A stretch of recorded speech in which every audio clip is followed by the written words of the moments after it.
Hello everybody, my name is Shatnos, and welcome to my Mythic Sikran guide. So this boss is a little bit different than the lower difficulties. Actually, one of the biggest changes is a cast sequence change. So we start off with our tank combo, which you just want to taunt when Phase Lunge starts casting. You can actually taunt on the exposed before it as well. It doesn't change what will happen to you. But that's the same as lower difficulties. The big change here is if you are targeted by this charge, you need to not drop your image within 8 yards of another person's image, either from that set or a previous set. And you'll actually have a little indicator circle around you and just don't have anybody else inside that indicator circle, and don't have one of the old images inside that indicator circle. So what we did is we moved in this counterclockwise direction. Every other guild I've seen does this in the clockwise direction. But you can see I pinged a spot here where an ad could go, but what everybody does here is great, just spawning these ads as long as you don't cleave. And so you get 2 sets of ads before you get your first decimate line. That's the big difference between this and the lower difficulties. The cadence there has changed, and so you get 2 sets of 4 ads, then 1 decimate that can break up to 8 ads as a result. And then you get 1 more set of ads, and then you get 1 more decimate. So you could do 6 and 6, you could do 8 and 4. Either one is livable. Your healers, it's not too healing intensive either way. Just make sure you make some space for people here. And you can see over here us trying to set up a decimate that actually will kill all of these ads, but we end up only hitting 4 of the 6, right? So now there's 2 ads still left over, and that means they're going to get killed by the Shattering Sweep instead. When the Shattering Sweep happens, any ads that get broken get exploded for a 150% more damage than they otherwise would. So we only have 2 stacks here, but we're taking the damage of 5 stacks. But that's livable, so it's fine. It's okay. You can miss. It's okay. It's not the end of the world. If you do end up spawning the ads too close together and they instantly explode, it's also not the end of the world. The people dropping it might die, but it's okay. You know, none of this is lethal. It's all just better to play it safe, and it's better to be clean. But it's not the end of the world either way. You do get a healing absorb on you as well when you've got that dot, so defensives are really good against it when you do get charged.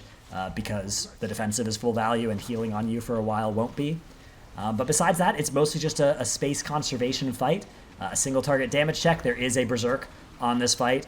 After basically the last Shattering Sweep, when you're kind of in the middle of the room, there's just a berserk that will happen at that point as well. So there's a little bit of a check there. You can see what happens. So my guild helpfully showed you what happens if you have 2 people too close. Let's play that one back again, actually. So you can see this charge here. We have 2 people. And it's actually not 2 people too close. It was our DH over there was too close to an old image. So again, let's watch that one more time so you can see what not to do. Shout out Hawkerton for showing us what not to do. Gets close to an old image, and this image would actually be inside the indicator circle he could see up there. And then the boss charges and instantly breaks that one. Now, he's in Nether, so it doesn't actually hurt him.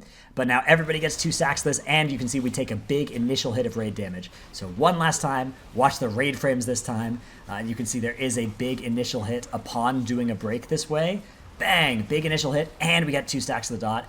And we're about to get more stacks of the dot from the decimate. So the healing does get more intensive if this happens. You see everybody drops super low. We end up losing a healer as a result to that. So it's livable. Defensives can come out. Health pots, health stones can come out. Health pots are OP. If you drink one of those, that tops you entirely. You can see I battle res. I remark of the wild because I'm a team player. So you should do that as well. If you're out there, rebuff your friends. They'll really appreciate it. But from here, all you do is you just do the same mechanics over and over again. All 3 of the first bosses of this raid, actually all 4, you just do the same thing over and over again. If you can do it once, you can do it any number of times. And just be careful with your space, right? But you have more space than you need by the end of this fight. As long as you're not super sloppy with your space management, as long as you're not breaking ads by having them be too close together, that's better than being super tight with your space. So I would say give a little bit more space rather than less, especially because sometimes you're dodging swirlies while the boss is charging. Anytime that's happening, you don't want to be in a situation where if 2 people dodge a little bit towards each other, it will then cause them to break their ads on top of each other. So here you can see everybody just giving themselves a little bit more space than they need is a really good way to handle that mechanic. And then the other thing to, I guess, note is that we kind of have that blue square marker, and we sort of just always run in that direction whenever the Shattering Sweep is happening, and that's where we use stuff like Barrier, Link, AMZ, all those sorts of effects, Darkness, whenever we're running out like that, because it is a burst of raid damage, and it's kind of the only time on this fight that everybody will be stacked up, so you get your best value out of those kind of effects then. Yeah, that's kind of all there is to Sikran. I'll skip ahead a little bit here because I know I paused a little bit in this one. But here's an 8 stack. You can see what that's doing to our health bars. We're less geared than most people ever doing this fight will be as well, so by the time you get here, unless you're also doing this week 1 with less gear, if you're doing this week 2 or later, you're going to be having a much more stable health bars, but of course maybe less incredible healers than we have, so maybe increasing the challenge, make those health stones, health potions all the more valuable once again. So yeah, let me skip ahead, show you again, and run out into the AoE DRs. And then here's the last, so it's the after this Shattering Sweep, after the 4th Shattering Sweep, things that, and then the boss Berserks, I think, which we did reach on one of our attempts where a couple people died early type thing. So do try and avoid that.